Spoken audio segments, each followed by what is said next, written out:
Selamat pagi pemirsa, jumpa lagi dalam editorial Media Indonesia. Data BPS mencatat Indonesia tengah mengalami deflasi 5 bulan berturut-turut sejak Mei hingga September. Sejumlah ekonom mengatakan deflasi itu terjadi akibat terus turunnya daya beli masyarakat dan sudah menjangkau masyarakat menengah. Kelompok yang disebut pemerintah jadi penopang pertumbuhan ekonomi. Meski Bank Dunia memproyeksikan pertumbuhan sebesar 5% pada 2024 dan 5,1% pada 2025, pertumbuhan yang lebih banyak mengandalkan konsumsi tentu membutuhkan daya beli yang stabil atau bahkan lebih kuat lagi. Pemerintah tak boleh asal bikin kebijakan. Dan inilah editorial Media Indonesia edisi Kamis 10 Oktober 2024 dengan tema Konstruksi Daya Beli Minim Solusi. Bersama saya Yohana Margareta dan Anda juga bisa berpartisipasi dan berinteraksi melalui telepon interaktif 021 583 99 100. Pagi ini telah hadir bersama saya anggota Dewan Redaksi Media Group Arief Suditomo. Mas Arief, selamat pagi Mas Arief. Pagi Yohana. Mas Arief, ini menjadi masalah sehari-hari ya, kontraksi daya beli minim solusi dan ini terus meningkat turunnya daya beli ini. Betul, terutama bila kita bicara tentang kelas menengah kita ya. Karena sejak tahun 2019 dan 5 tahun kemudian sampai 2024 ini, kita kurang lebih sudah kehilangan hampir 10 juta kelas menengah. Dan diyakini 10 juta itu bukan naik kelas, tapi turun kelas.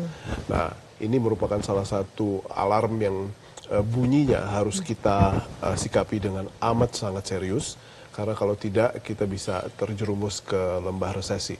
Dan situasi ini merupakan suatu hal yang memang deflasi dan inflasi itu merupakan dua indikator yang sama-sama harus dikendalikan, tetapi khususnya deflasi kita sudah mendapati angka bulanan sampai 5 bulan berturut-turut sampai sekarang. Sejak kurang lebih bulan Mei itu deflasinya tidak pernah, memang dinyatakan tidak pernah mencapai batas-batas maksimum yang digariskan oleh Bank Indonesia, tetapi ini 5 bulan berturut-turut.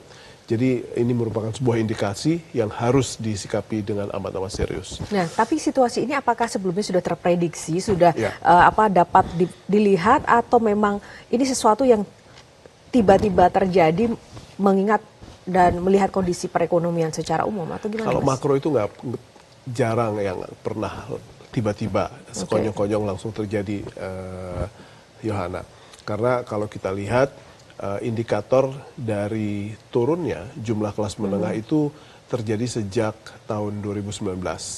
Dari yang tadinya kita memiliki 57 juta kelas menengah dan pada hari ini kita hanya memiliki 47 juta kelas menengah.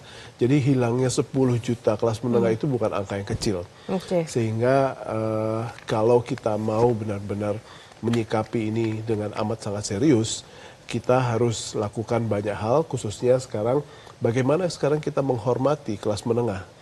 Orang miskin bisa dapat BLT, bisa dapat berbagai macam insentif yang pada akhirnya bisa meringankan kehidupan mereka. Orang kaya mendapatkan tax amnesty, mendapatkan insentif pajak, tapi apa yang terjadi sama kelas menengah, ini merupakan salah satu hal yang kita harus nantikan. Kenapa ini harus kita hormati atau kita perhatikan dengan sangat baik? Karena purchasing force-nya kelas menengah itu kurang lebih 81% dari tingkat konsumsi nasional kita. Besar sekali. Jadi itu. kalau misalnya tingkat konsumsi nasionalnya berhenti atau mereka melakukan pengereman terhadap konsumsi mereka, itu akan sangat berdampak pada bagaimana dukungan kelas menengah terhadap pertumbuhan ekonomi. Nah, jadi ini merupakan salah satu hal yang harus sangat serius kita perhatikan. Nah, seserius apa itu juga menjadi salah satu pertanyaan kita nanti, seperti apa Presiden terpilih Prabowo Subianto kemudian membentuk skema kabinetnya untuk kemudian menyiasati pertumbuhan ekonomi. Nah, ini juga terkait dengan headline utama di Media Indonesia pemirsa yang akan kita ulas singkat saja ya Mas Arief. Ya, ada 3 headline yang akan kita bahas. Yang pertama, di halaman pertama ini ada Prabowo tampung Menteri era Jokowi. Presiden terpilih Prabowo Subianto mengedepankan kemampuan dalam pengisian kabinet. Nah, jika ditampung, Menteri era Jokowi ditampung, apakah memang dirasa juga selama ini kemampuannya juga mumpuni ya untuk kabinet Prabowo Gibran nanti ya? Saya yakin Pak Prabowo memiliki tingkat kepercayaan diri yang amat sangat baik ya, sehingga ini adalah periodenya, ini adalah administrasinya, ini adalah momennya beliau gitu ya, sehingga dia tidak akan pernah menjadikan warisan dari kabinet sebelumnya yang juga merupakan teman-temannya dia juga itu menjadi salah satu beban yang harus dia tampung. Sehingga saya yakin atau kita semua harus yakin dan mendukung agar apa yang pada akhirnya menjadi pilihan beliau untuk duduk di kabinet harus berdasarkan meritokrasi. Bukan karena ini merupakan warisan Jokowi yang harus ada di sana atas nama keberlanjutan. Jadi meritokrasi karena memang dia sanggup, karena memang dia bisa untuk menghadapi apa? Tantangan zamannya. Karena apa yang dihadapi oleh kabinet kemarin dengan yang akan datang itu pasti berbeda. Geopolitiknya berbeda, tantangannya berbeda, dan berbagai macam hal yang amat sangat berbeda, dan itu merupakan salah satu hal yang harus dijadikan indikator apakah orang ini mampu atau tidak untuk menghadapi tantangan zaman. Nah, kemudian bicara soal warisan dan juga keberlanjutan, tidak hanya masalah tadi menteri-menteri di era Pak Jokowi, tapi juga ada soal IKN ini. Di halaman pertama masih ya, Mas Arief, ada Kepres pindah ibu kota diprediksi tidak segera diteken. Artinya ini kan warisan dari Presiden Jokowi ke Presiden Prabowo nanti. Ya. Memang di saat-saat akhir ini pemerintah atau presiden memang tidak dianjurkan untuk melakukan persetujuan atau menggariskan berbagai macam kebijakan-kebijakan yang strategis ya. Tetapi Yohana menandatangani Kepres IKN itu kan seharusnya sudah bisa dilakukan sejak kemarin-kemarin ya. Bahwa kita nantinya akan pindah ke IKN atau ASN akan benar-benar bekerja dari IKN itu masih 2025 atau 2026, itu kan pada akhirnya bisa dituangkan secara lebih jelas dan terinci di dalam Kepres tersebut. Yang penting Kepres ini tidak menjadi sebuah beban di pemerintahan yang baru. Kenapa? Karena pemerintahan baru pasti akan memiliki tantangan dan kewajiban dan hal yang mereka akan prioritaskan sendiri-sendiri akan sangat berbeda dengan pemerintahan sekarang. Sehingga ini merupakan salah satu hal yang seharusnya sudah ditandatangani kemarin-kemarin.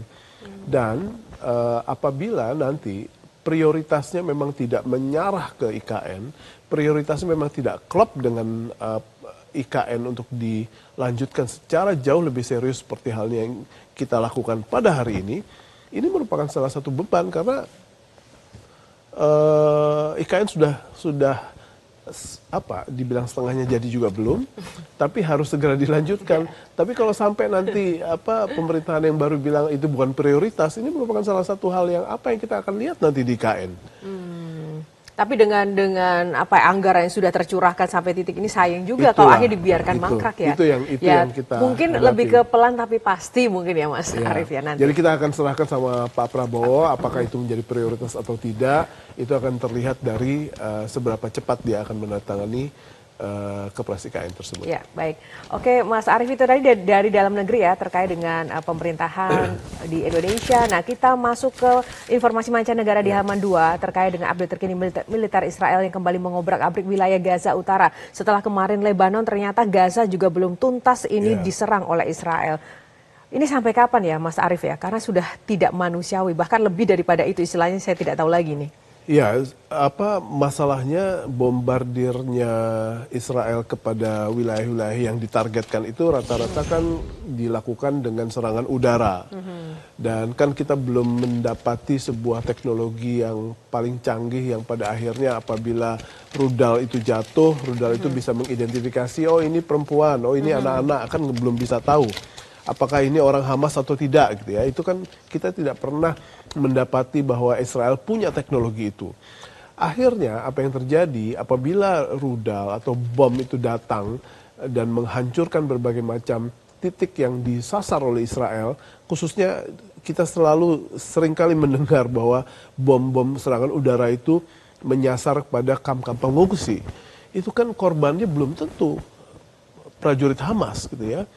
Dan ini merupakan salah satu hal yang harus menjadi bagian dari koreksi atau apa yang diteriakkan oleh dunia internasional untuk menggugah seluruh pihak yang selama ini mensupport Israel agar bisa memberikan sebuah teguran atau sikap yang pada akhirnya bisa mempengaruhi kebijakan-kebijakan Tel Aviv atau Netanyahu agar mereka memikirkan kembali bagaimana peperangan mereka terhadap Hamas atau Hezbollah itu dirumuskan sehingga tidak mengorbankan masyarakat sipil. Masih maukah Israel seperti itu? Karena beberapa seruan internasional bahkan keputusan dari CIJ sendiri mereka juga abaikan dan mungkin memang mereka sengaja memang tidak peduli lagi apakah itu Hamas atau warga sipil ya Mas Mungkin Arief. akan ada satu mekanisme alam yang nanti akan menjawab gitu ya. Kalau misalnya sekarang kita berhenti menyuarakan itu juga merupakan sebuah hal yang tidak bisa kita abaikan. Saudara-saudara kita, sesama umat manusia yang kebetulan sekarang secara geografis adanya di Gaza gitu ya. Ini merupakan orang-orang yang tidak bisa kita lupakan untuk tidak kita serukan bahwa apa yang dilakukan Israel adalah hal yang sangat tidak benar. Genosida adalah hal yang sangat salah dan itu harus kita teriakkan sampai kapanpun. Ya, kita akan support Palestina dan juga penghentian serangan Israel di seluruh wilayah yang saat ini sedang menjadi target-target serangan Israel agar tidak jatuh korban. Baik, itu tadi 3 headline utama Media Indonesia dapat Anda saksikan langsung di Media Indonesia versi edisi cetak dan juga di newspaper secara e-paper ya dari Media Indonesia. Dan pemirsa, sebelum kita ulas lebih lanjut lagi, kita akan saksikan dulu informasi yang satu ini untuk Anda.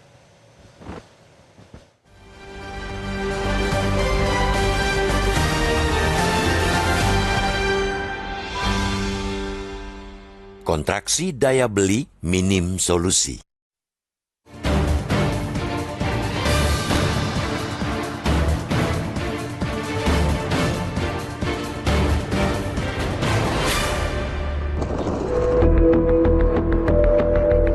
Rilis Badan Pusat Statistik atau BPS tentang deflasi pada awal Oktober lalu kian bikin sesak hati masyarakat. Ekonomi yang cerah terasa masih jauh dari pelupuk mata. Bagaimana tidak? BPS menyebut negara ini tengah mengalami deflasi 5 bulan berturut-turut dimulai dari Mei 2024 dengan deflasi sebesar 0,03%, berlanjut ke Juni 0,08%, Juli 0,18%, Agustus 0,03% dan terakhir September 0,12%. Berbagai ekonom mengatakan deflasi itu terjadi akibat terus turunnya daya beli masyarakat. Bukan hanya kelompok masyarakat bawah, kini daya beli yang kian menipis itu sudah menjangkau masyarakat menengah, yakni kelompok yang disebut pemerintah jadi penopang pertumbuhan ekonomi. Di tengah pendapatannya yang tak naik, kelompok menengah kini tak dapat berbuat banyak selain membelanjakannya untuk hal-hal yang prioritas. Kelompok ini kini sekuat tenaga mengerem konsumsi mereka agar pendapatan mereka cukup untuk hidup sebulan. Loyonya daya beli itu tergambar dari Indeks Harga Konsumen atau IHK yang juga dirilis BPS. Dari bulan ke bulan, IHK terus turun dari 106,37 pada Mei 2024 menjadi 105,93 pada September 2024. Kondisi itu pun direspons pengusaha dengan mengurangi aktivitas produksi mereka. Pabrik-pabrik kini tak berani berproduksi banyak, khawatir barang mereka tak banyak yang beli. Data Purchasing Managers Index atau PMI Manufaktur Indonesia yang dikeluarkan S&P Global menunjukkan manufaktur Indonesia terkontraksi selama 3 bulan berturut-turut. Dengan skor di bawah 50, PMI Manufaktur Indonesia masuk zona kontraksi mulai Juli 2024 dengan skor 49,3, Agustus 48,9, dan September yang hanya naik tipis menjadi 49,2. Lesunya industri manufaktur itu bahkan menimbulkan kekhawatiran lain, yakni terus berlanjutnya gelombang PHK para pekerja pabrik. Tergerusnya daya beli masyarakat ke titik nadir juga ditunjukkan oleh data Lembaga Penjamin Simpanan atau LPS yang menyebut saldo rata-rata kelompok rekening dengan saldo di bawah 100 juta rupiah pada Juni 2024 mencapai 1,5 juta rupiah. Angka itu anjlok dari 2019 yang mencapai 3 juta rupiah. Data itu menunjukkan masyarakat kelas menengah kini mulai mengambil sedikit demi sedikit tabungan mereka untuk memenuhi biaya hidup sehari-hari. Mantap alias makan tabungan, begitu orang sekarang memelesetkan kata mantap yang artinya mestinya positif. Melemahnya daya beli masyarakat itu kian nyata dan belum dapat dipastikan sampai kapan berakhir. Namun jika dibiarkan, situasi yang sudah berlangsung berbulan-bulan itu tentu bisa memancing gejolak kelas menengah seperti yang terjadi saat krisis pada 1998. Namun tentu saja selalu ada harapan di balik kesulitan. Bank Dunia baru saja merilis proyeksi terbaru pertumbuhan ekonomi di kawasan Asia Timur dan Pasifik. Dalam proyeksi itu, ekonomi Indonesia mampu tumbuh di 2024 dan 2025 pada atau di atas tingkat sebelum pandemi COVID-19. Bank Dunia memproyeksikan pertumbuhan sebesar 5% pada 2024 dan 5,1% pada 2025. Angka itu tak jauh berbeda dengan pertumbuhan di periode 2015-2019 atau sebelum pandemi, yakni 5%. Proyeksi pertumbuhan itu menjadi harapan segera membaiknya daya beli masyarakat. Pertumbuhan yang lebih banyak mengandalkan konsumsi tentu membutuhkan daya beli yang stabil atau bahkan lebih kuat lagi. Di sini pemerintah tak boleh asal bikin kebijakan. Misalnya, demi meningkatkan pendapatan negara, pemerintah menaikkan tarif pajak dan cukai atas objek-objek yang bersentuhan langsung dengan kebutuhan orang banyak. Penaikan itu tentu saja akan menyurutkan konsumsi masyarakat di tengah pendapatan yang masih pas-pasan. Pemerintah juga dituntut segera membuat formula baru agar dunia usaha kembali menggeliat. Selain perlunya mengeluarkan kebijakan-kebijakan insentif, pemerintah harus berkolaborasi dengan Bank Indonesia agar suku bunga kredit tetap bersahabat dengan dunia usaha. Tujuannya tak lain agar pengusaha mulai berani berekspansi dan tentu saja pabrik-pabrik manufaktur yang ada di dalamnya kembali beroperasi normal. Tak kalah penting, pabrik-pabrik padat karya yang sempat tutup dapat menyalakan lagi mesin-mesin mereka.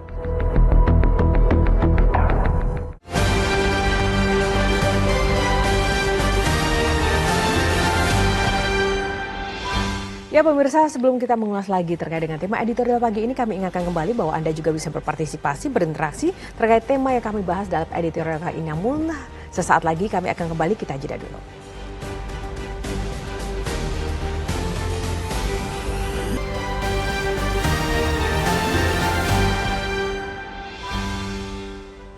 Ya pemirsa, kembali di editorial Media Indonesia masih bersama Mas Arief Suditomo, dan sebelum kita bahas Mas Arief, kita akan terhubung kembali.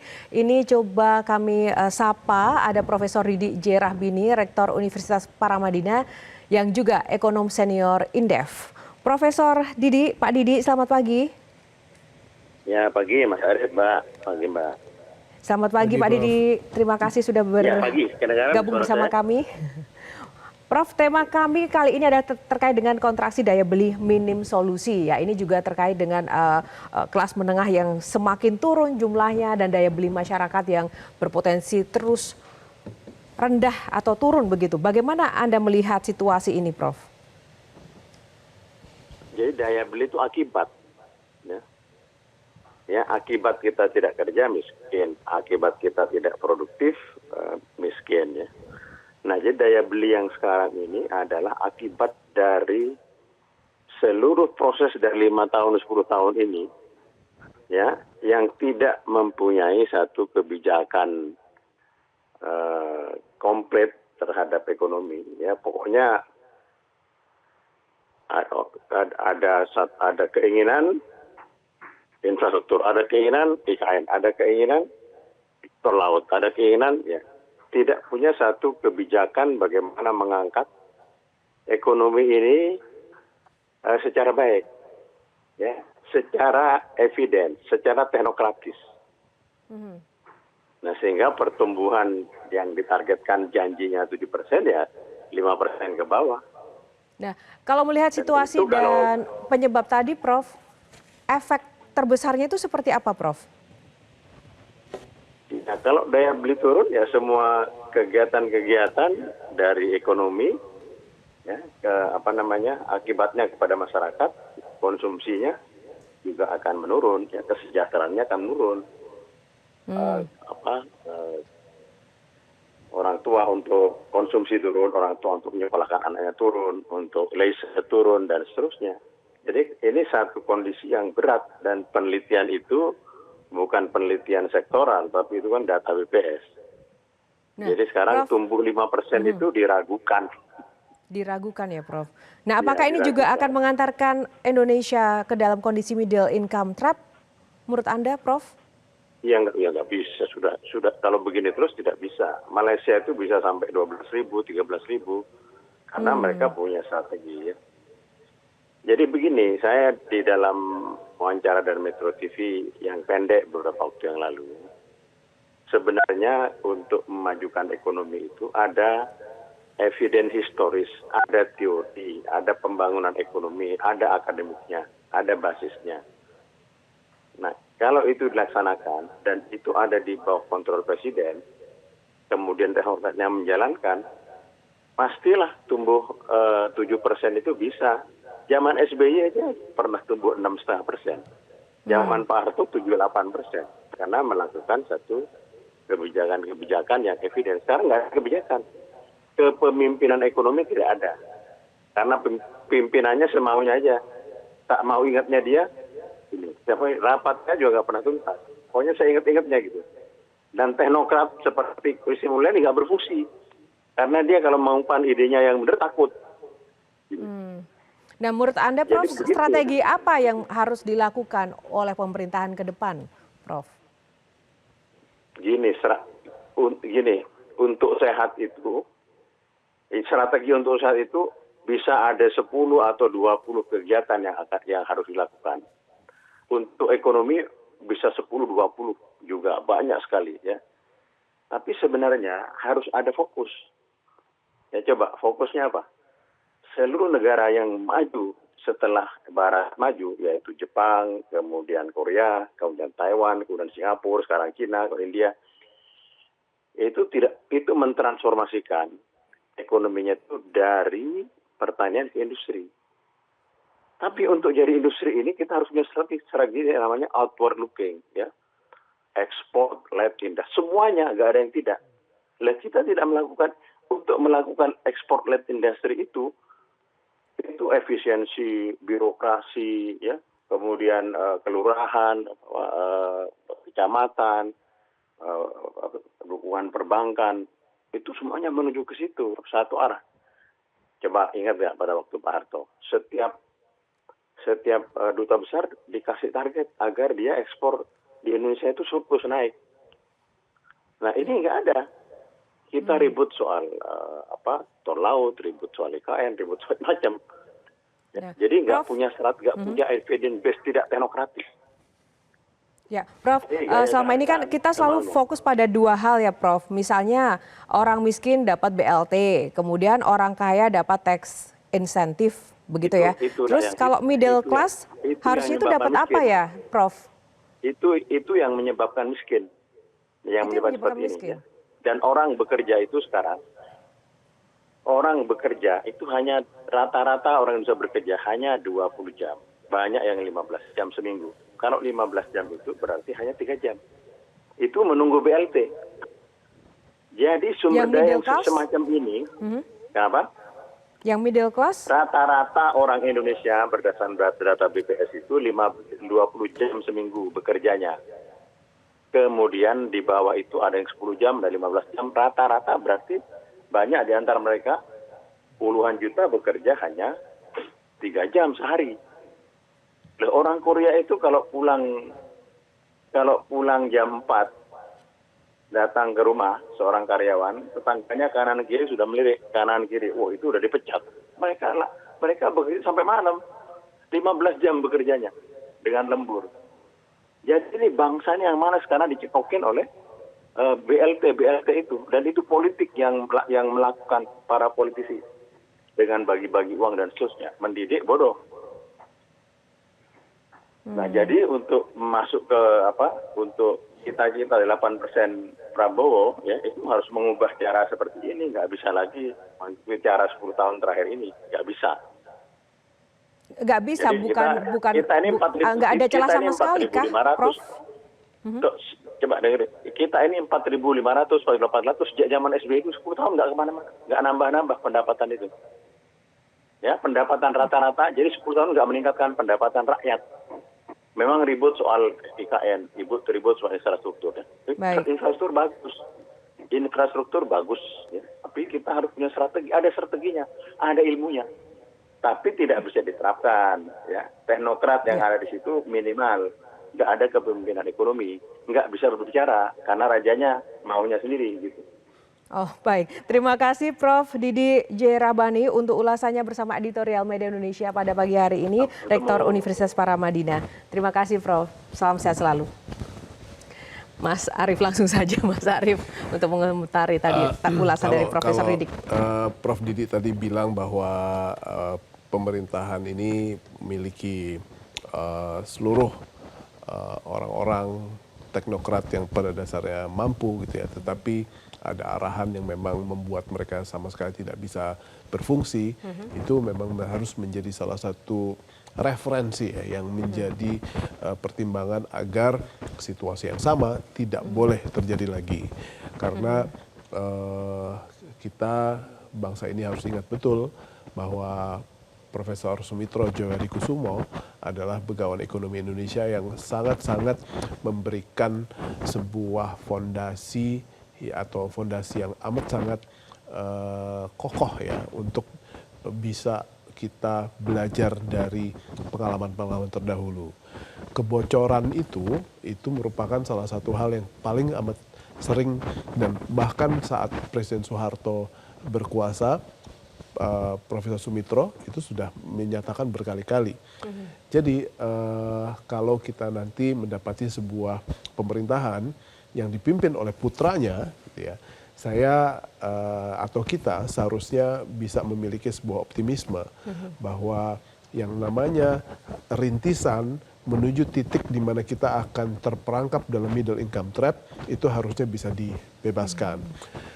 Kebocoran yang terkait sama korupsi itu bisa dihilangkan, sehingga pembiayaan yang bisa dihemat itu bisa digunakan untuk meningkatkan misalnya nilai tambah, teknologi, nilai daya saing, peningkatan daya saing, agar hal-hal yang pada akhirnya bisa membuat ekonomi kita naik itu merupakan salah satu hal yang bisa dilakukan tanpa kita harus mengorbankan visi kita ke depan. Jadi kalau tadi kita mendengarkan apa yang Prof. Didi ungkapkan, seharusnya kita akan memiliki sebuah pemerintahan yang punya sebuah pemahaman solid tentang bagaimana kita akan bisa tumbuh di atas 5%. Karena kalau kita mau terbebas dari middle income trap, kita harus tumbuh di atas 5%. Dan kalau kita mau tumbuh di atas 5%, kita harus punya beberapa strategi. Dan itulah yang pada akhirnya kita percaya bahwa mereka memiliki pemahaman yang solid, karena secara biologis Pak Prabowo adalah putra dari Profesor Sumitro, yang harusnya kita nanti lihat bahwa kebijakan-kebijakan ekonomi yang akan diimplement adalah kebijakan yang akan membebaskan kita pada perangkap kelas menengah ini. Dan sebenarnya ada satu hal yang juga bisa membuat kita juga optimis ya. Selain dari tadi ada terah dari Pak Sumitro, selama ini Pak Prabowo sebagai pengusaha beroposisi tapi tetap eksis dan tetap stabil, bahkan kemudian juga sukses dengan Partai Gerindranya semakin melesat. Artinya itu sebuah capaian tersendiri yang mungkin bisa dilihat. Tapi ada yang menarik juga, Mas Arief, tadi dari pernyataan Profesor Didik adalah terkait dengan pertanyaan antara yang miskin dapat BLT, yang kaya dapat tax insentif, sementara middle class dapat apa? Ternyata selama ini menurut kalau Prof. Didik menyatakan itu yang bikin miskin sebenarnya sistem itu. Iya, karena middle class itu agak terlupakan ya. Karena banyak yang bilang kalau orang miskin dapat BLT, orang kaya menikmati tax insentif, kelas menengah dapat apa? Dapat hikmahnya gitu ya. Kalau menurut Mas Arief harusnya dapat apa ya Mas Arief? Sebenarnya banyak yang pada dasarnya bisa kita berikan ya, bahwa sekarang misalnya nih bagaimana kita mengubah politik subsidi kita. Itu pasti akan menjadi salah satu stimulan buat kelas menengah gitu ya. Bagaimana kita sekarang melihat apakah subsidi itu harus ada di hilir atau di hulu, itu pasti akan berdampak pada kelas menengah. Karena kelas menengah ini kan bukan kelas yang noisy ya. Mereka adalah orang-orang yang memiliki fokus yang amat sangat dalam untuk menciptakan taraf penghidupan yang amat sangat baik buat mereka. Mereka fokus pada kehidupan profesional mereka, fokus pada pendidikan anak-anak mereka, dan mereka bukan orang yang sangat mudah terprovokasi untuk turun ke jalan dan menjadi kelas yang hingar-bingar, yang noisy, gitu ya. Dan karena mereka tidak hingar-bingar, mereka tidak, istilah apa kalau anak-anak sekarang, berisik gitu ya. Mereka jadi sering kali terlupakan.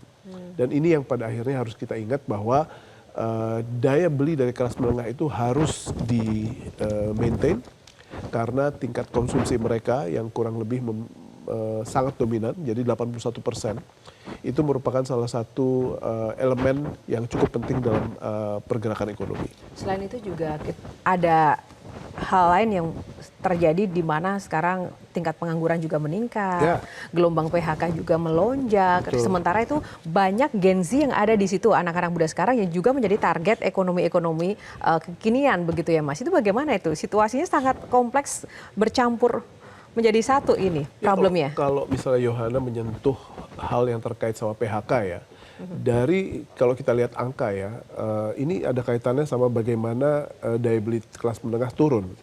Jadi tahun 2022 itu kita hanya memiliki angka PHK itu kurang lebih 3.000-an. Tapi tahun 2024 itu melonjak sampai 101.000. Sehingga kalau kita lihat angka PHK yang melonjak ini kan multifaktor ya. Dan ini merupakan salah satu diantaranya, itu salah satu pastinya ada diantaranya tentang bagaimana kelas menengah yang mengerem pengeluaran mereka. Yang tadinya mereka spend buat sandang pangan, yang mereka hentikan itu. Dan kalau hanya kepentingan-kepentingan yang beli baju, skincare, itu mungkin bisa ditunda ya.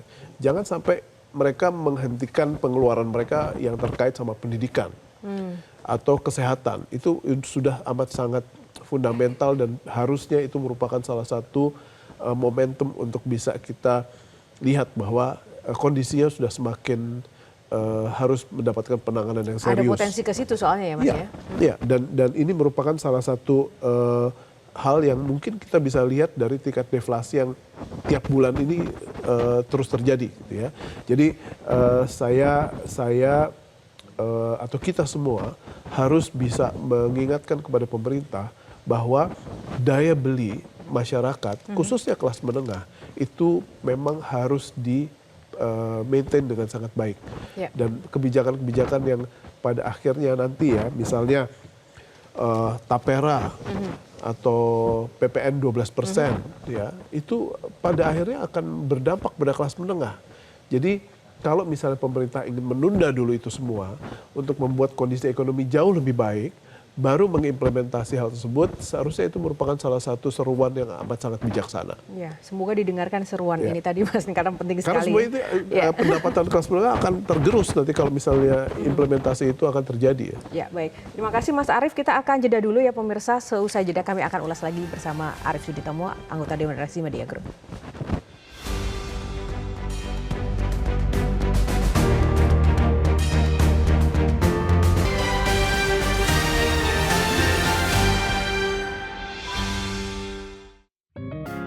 Media Indonesia mengajak Anda untuk mengakses fitur premium e-paper. Dengan sajian konten berbasis intelektual dan meneguhkan kebangsaan, Media Indonesia tampil dengan lebih dinamis melalui e-paper Media Indonesia yang dapat Anda akses kapan saja, di mana saja. Caranya mudah, download aplikasi Media Indonesia di Android atau ketik link e-paper.mediaindonesia.com atau bisa scan QR Code pada layar kaca Anda. Klik tab e-paper di bagian samping layar tablet Anda, daftarkan data diri, serta pilih paket perlangganan e-paper Media Indonesia sesuai dengan kebutuhan Anda. Nikmati juga bonus spesial tambahan 4 halaman rubrik fokus setiap hari. Semua bisa Anda dapatkan hanya di e-paper Media Indonesia. Untuk informasi lebih lanjut, hubungi customer service di nomor 0811 1201 2018 atau kunjungi media sosial @Media Indonesia. Media Indonesia, referensi bangsa.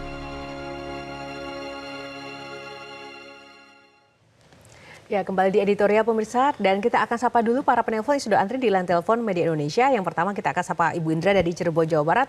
Ibu Indra, selamat pagi.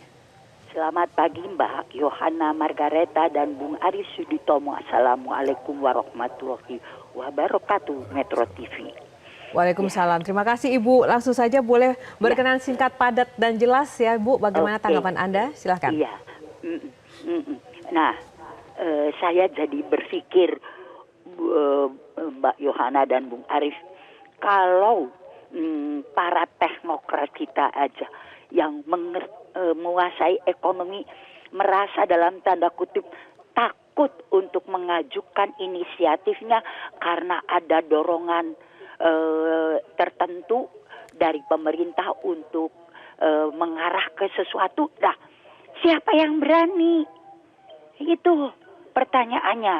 Nah, kalau tadi Profesor Didik menyatakan ada keraguan-raguan, tapi saya sebagai masyarakat kecil ini begitu percaya kepada Ibu Sri Mulyani itu. Ya, beliau mengatakan bahwa banyak empasan luar biasa, pandemi, harga komoditas, konflik geopolitik, kenaikan suku bunga, inflasi, dan sekarang deflasi ini.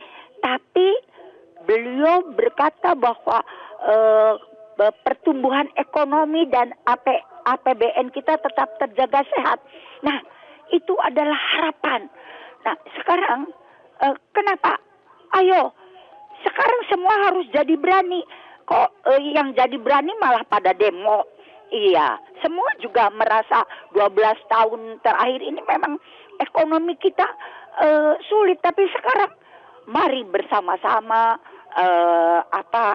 membangun keberanian untuk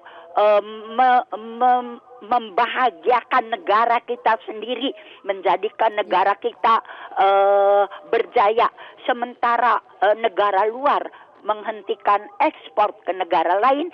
Nah, ini saatnya kita bangun di negara kita sendiri supaya kita bisa antar daerah saling bertukar, dan kalau berlebih ekspor seperti tadi kata Profesor Didik Rahbini, mungkin itu keberanian untuk berbuat sesuatu, tidak mementingkan kepentingan orang lain, bersama-sama. Ya, terima kasih Mbak Yohana. Assalamualaikum warahmatullahi wabarakatuh. Ibu Indra dari Cirebon. Baik, keberanian menyuarakan Ibu Indra, luar biasa tadi. Dan kita ke Pak John Veto dari Batam, Kepulauan Riau. Pak John Veto, selamat pagi Pak John. Selamat pagi Mbak Yona, pagi Mas Arif, salam sehat selalu. Ya. Salam sehat selalu. Silakan Pak John. Memang ya, yang dibedah oleh itu kontraksi daya beli minim solusi. Ini memang udah merasakan dampak langsung nggak Pak John Veto di Batam? Berdampak ya, berdampak. Ini gampang aja Mbak Yona. Contohnya apa Pak? Nengok, dampaknya gampang aja.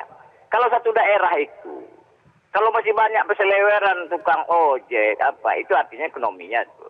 Masih banyak berkeliaran itu artinya ekonomi kita anjlok. Jadi ini tapi ada secerca harapan ya. Tanggal 20 bulan ini ada presiden baru kita tunggu gebrakan beliau.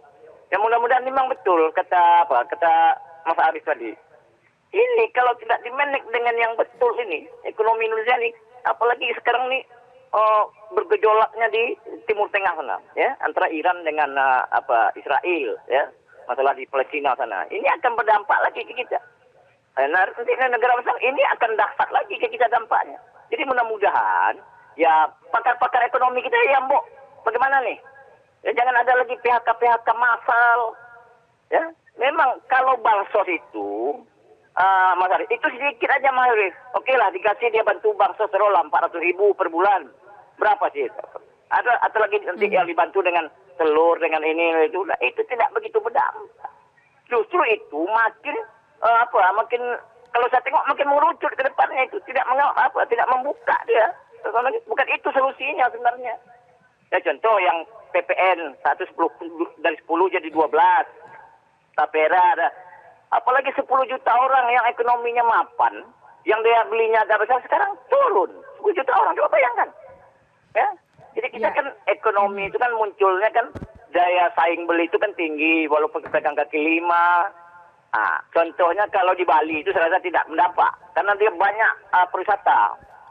Di Batam, Pak John, yang tidak pasti begitu ini ya berdampak. Pak, optimis ya dengan pemerintahan ke depan ya. Intinya itu ada harapan besar ya untuk Pak Ya, Prabowo. kita tumpukan harapan kita kepada pemerintahan baru nih. Mudah-mudahan ya, kalau Pak Prabowo ini kan orangnya orang ekonomi juga. Ya, dia punya perusahaan besar juga. Mudah-mudahan. Terima kasih Pak John. Itu aja. Ya, terima kasih banyak. Terima kasih Pak John Veto dari Batam, Kepulauan Riau. Dan selanjutnya ada Pak Tasrik Usman dari Banjarmasin, Kalimantan Selatan. Pak Tasrik, selamat pagi. Selamat pagi Mbak Yohana, selamat pagi Bang Arif Suditomo. Assalamualaikum warahmatullahi wabarakatuh. Waalaikumsalam. Silakan Pak Tasrik. Baik, Bang Arif, sesuai dengan data BPS, 5 bulan terakhir ekonomi kita mengalami deflasi ya. Sementara pemerintahan kita yang dipimpin oleh Pak Jokowi menjanjikan bahwa ekonomi akan pertumbuhan ekonomi di 7% lebih. Faktanya tidak melebihi dari 5%. Kenapa ini terjadi? Karena kepemimpinan yang ada ini lebih banyak berpikir tentang infrastruktur. Walaupun kita ketahui infrastrukturnya itu banyak yang tidak sesuai dengan kepentingan masyarakat. Misalnya membangun kereta cepat yang kita menjadi hutang. Kemudian memaksakan membangun IKN dengan keuangan negara kita yang tidak lagi sehat. Hal-hal seperti ini yang harus diperbaiki oleh Pak Prabowo ke depan. Karena kalau ini tidak diperbaiki, maka saya menyayangkan ekonomi kita, bayangkan pasar-pasar sepi, daya beli rendah, industri manufaktur banyak mengalami penurunan, kemudian banyak PHK di mana-mana. Sementara Pak Jokowi kemarin baru menyatakan harus ada keseimbangan. Oh, tinggal 10 hari begini menjabat kok masih baru aja bicara. Kenapa tidak dari kemarin-kemarin? Nah, itu yang kita sayangkan. Jadi, Presiden ini meninggalkan legasi yang tidak baik di seluruh sektor. Hukum kita porak-poranda, masalah indeks demokrasi kita menurun, harus selalu hanya memikirkan persoalan politik. Dan ini yang harus... Nah, saya punya harapan optimis Anda apa, Pak Prabowo Tasrik? itu. Saya berharap Pak Prabowo harus segera menangani persoalan ekonomi setelah dilantik. Misalnya masalah tapera itu kalau perlu ditunda aja dulu. Itu menyiksa bagi ekonomi menengah kita. Kemudian rencana PPN 12% juga kalau perlu itu ditinjau kembali. Karena itu akan menyulitkan ekonomi negara kita. Terima kasih. Assalamualaikum warahmatullahi wabarakatuh. Waalaikumsalam. Terima kasih Pak Tasrik dan juga Pak John Veto dan Ibu Indra. Silahkan Mas Arief dengan suara-suara masyarakat tadi. Saya melihat bahwa sekali lagi ya, masyarakat sama sekali tidak tidak sebodoh yang kita duga ya. Mereka amat sangat mengerti kondisi makro, mereka amat sangat memberikan ilustrasi yang real di masyarakat seperti apa. Bahkan tadi Pak Tasrik menyatakan hal-hal yang terkait sama legacy gitu ya. Jadi saya angkat topi dengan mereka bahwa mereka merupakan bagian dari pihak yang berani bersuara untuk membuat segala sesuatunya kembali pada track yang seharusnya, dan ini merupakan salah satu hal yang kita harus apresiasi, harus dikawal oleh media dan harus disuarakan oleh sebanyak mungkin orang agar beberapa indikasi-indikasi yang menunjukkan kita akan menjadi bangsa yang terperangkap sebagai bangsa yang hanya sampai pada bangsa kelas menengah, tidak punya nilai tambah, itu bisa kita buktikan bahwa kita bisa keluar dari situ. Dan kita berharap pada pemerintahan yang baru agar daya beli masyarakat kelas menengah ini bisa diperbaiki, dan pada akhirnya kita akan mendapati bahwa perekonomian kita bisa tumbuh di atas 5%. Amin, itu harapan kita semua. Dan kita masih akan berlanjut ya, Mas Arief, dengan ulasan selanjutnya dari Mas Arief Suditomo. Namun kita akan jeda dulu, sesaat lagi kami akan kembali. Tetaplah bersama Editorial Media Indonesia.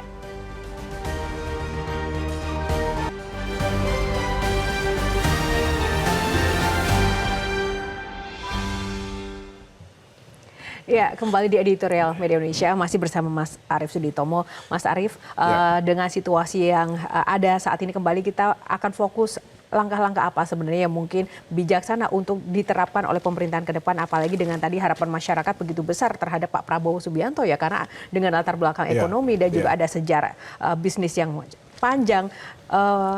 Harapannya ini benar-benar bisa menjawab keraguan bahwa ini sudah tidak ada celah lagi untuk kita bisa bertumbuh. Yohana, jawabannya simpel adalah memperbaiki daya beli masyarakat khususnya kelas menengah itu merupakan salah satu hal yang bisa kita lihat dari kebijakan-kebijakan yang akan kita dapati. Hal-hal yang terkait sama pajak atau pungutan-pungutan kepada publik itu merupakan salah satu hal yang harus dikaji baik-baik karena apabila pungutan makin lama makin banyak, penghasilannya makin lama makin berkurang, pasti mereka akan melakukan reprioritize terhadap apa yang mereka spend gitu ya. Begitu reprioritize-nya sangat banyak, mereka akan berhenti spending. Begitu mereka akan berhenti spending, penahanan terhadap konsumsi-konsumsi tersebut itu akan berdampak kepada berbagai macam sektor. Misalnya pabrik-pabrik yang selama ini membuat konveksi gitu ya, baju-baju gitu ya, itu akan mengurangi produksi mereka. Apabila ada pabrik yang mengurangi tingkat produksi, itu pasti akan berdampak pada sektor lapangan kerja. Dan itu terus akan bergulir hal tersebut.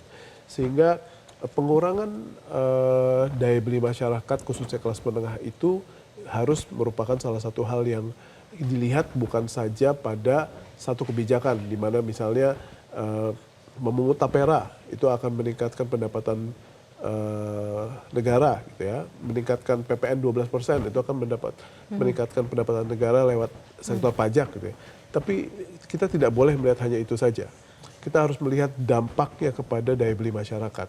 Dan kalau dampaknya itu diperhitungkan, kita bisa melakukan penundaan atau kita bisa melakukan perumusan kebijakan yang tidak berdampak langsung pada daya beli masyarakat, itu pastinya akan bisa membantu bagaimana daya beli itu distimulasi lewat kebijakan. Iya, karena pendapatan negara bertambah tapi pendapatan masyarakat berkurang sebenarnya sama saja juga, ya. Iya kan, apalagi ketika pada akhirnya pungutan-pungutan yang sebagai langkah praktis tadi itu ditujukan untuk kelompok-kelompok mungkin menengah sebenarnya sasaran utamanya kan selama ini ya Mas. Ya. Itu pun juga belum merata juga sebenarnya. Betul, jadi Yohana, daripada kita sekarang tampak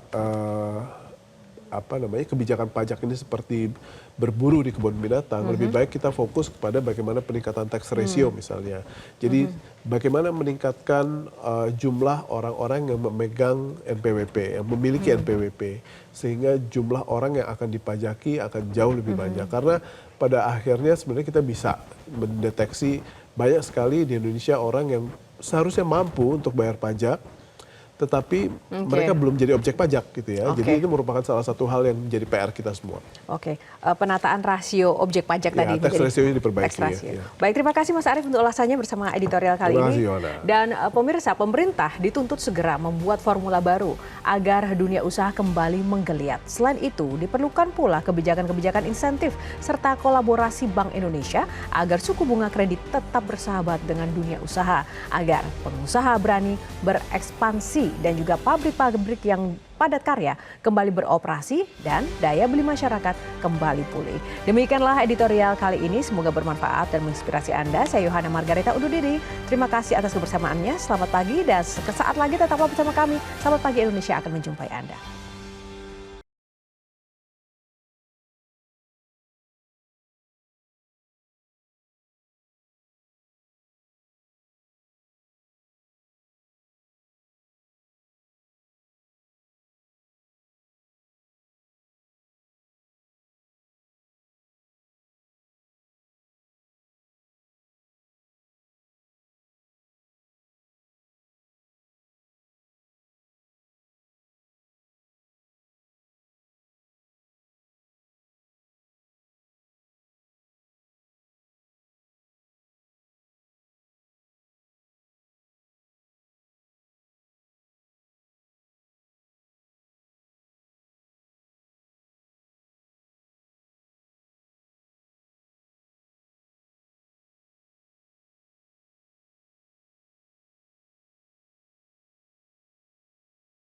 Jelajahi cara baru mendapatkan informasi. Download Metro TV Extend sekarang.